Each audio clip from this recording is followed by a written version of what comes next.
এখন থেকে যারা মনে মনে করছেন যে এই সুযোগের সদ্ব্যবহার করবেন, আমরা সেটা কোনোভাবে হতে দেব না। ভোট শেষ হয়ে গেছে, কে জিতেছে কে হেরেছে আমাদের জন্য ইম্পর্টেন্ট নয়। আমাদের জন্য ইম্পর্টেন্ট সাধারণ মানুষ আর তাদের শান্তি শৃঙ্খলা ভাবে বেঁচে থাকা। তাই সেটা ঠিক করতে আমরা বদ্ধপরিকর। আজ থেকে সবাই ভেবে রাখুন, একটা একটা জায়গায় কোনো গন্ডগোল হবে, একটা লোক ইনভলভ হবে, আমরা কিন্তু রুথলেস ভাবে সেটা শেষ করব। কোনোভাবেই কোনো ঘটনা ঘটতে দেব না, আর যদি ঘটেছে সঙ্গে সঙ্গে নিপিন্দাবাদ আমরা ওইখানে শেষ করব। এবং এটা কিন্তু নির্বাচন কমিশনারেরও বার্তা, এটা কিন্তু সমস্ত জেতা হারা সমস্ত পার্টির লোকেদেরও বার্তা। ক্রিমিনাল কারণ নয়, ক্রিমিনালের যেখানে জায়গা আমরা সেখানে পাঠাবার ব্যবস্থা করব।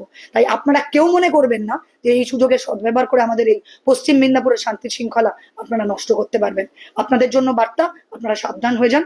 আমরা কিন্তু আপনাদেরকে যেখানে থাকবেন সেখান থেকে এনে যেখানে আপনাদের থাকার দরকার সেখানেই পাঠাবো।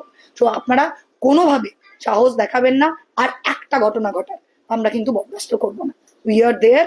এবার সাধারণ মানুষের কাছে বার্তা, আপনারা শান্তিতে বাঁচবেন, আমরা পাশে থাকবো।